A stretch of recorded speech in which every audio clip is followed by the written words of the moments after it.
Greek mythology অনুযায়ী পৃথিবীর কেন্দ্র মাপার জন্য একদিন গ্রিক দেবতা জিউস পৃথিবীর ২ প্রান্ত থেকে অর্থাৎ পূর্ব এবং পশ্চিম প্রান্ত থেকে ২ টি ঈগল ছেড়ে দেন। সেই ঈগল যে স্থানে এসে মিলিত হয় সেই স্থানকে ঘোষণা করা হয় পৃথিবীর কেন্দ্র হিসাবে এবং সেই স্থানকে গ্রিকরা মনে করত গ্রিক দেবতাদের নির্বাচিত স্থান এবং সেই স্থানটির নাম হলো ডেলফি। ডেলফি শুধু কোনো একটি স্থাপনাই ছিল না, এটি ছিল সে সময় পুরনো বিশ্বের অন্যতম শক্তিশালী ধর্মীয় এবং রাজনৈতিক স্থান, যেখানে ছিল গ্রিক দেবতা অ্যাপোলোর মন্দির এবং সেখানে থাকতেন ওরাকল, যে দেবতার বাণী মানুষকে শোনাতেন এবং রাজা, ব্যবসায়ী এমনকি সেনাপতিরাও সেখানে আসতেন তাদের নিজেদের সিদ্ধান্ত জানার জন্য, রাজ্যের ভবিষ্যতের ব্যাপারে, ব্যবসার অবস্থা এবং যুদ্ধনীতির ব্যাপারে জানার জন্য।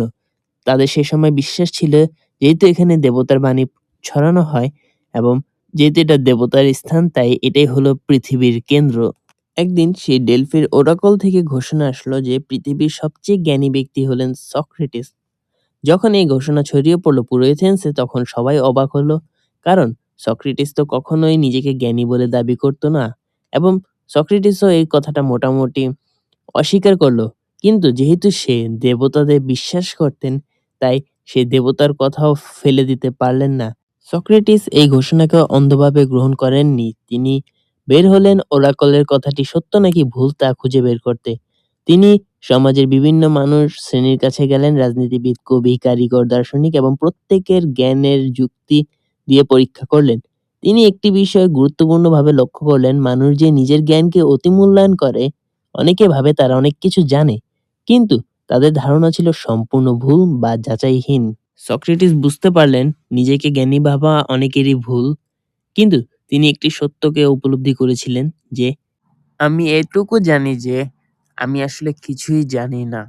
অর্থাৎ এই সৎ স্বীকারোক্তি তাকে অন্যদের থেকে আলাদা করেছিল, কারণ সত্যিকারের জ্ঞান কখনো অহংকার থেকে জন্মায় না, জন্মায় প্রশ্ন করা, পরীক্ষা করা এবং অজ্ঞতাকে স্বীকার করার মধ্য দিয়ে।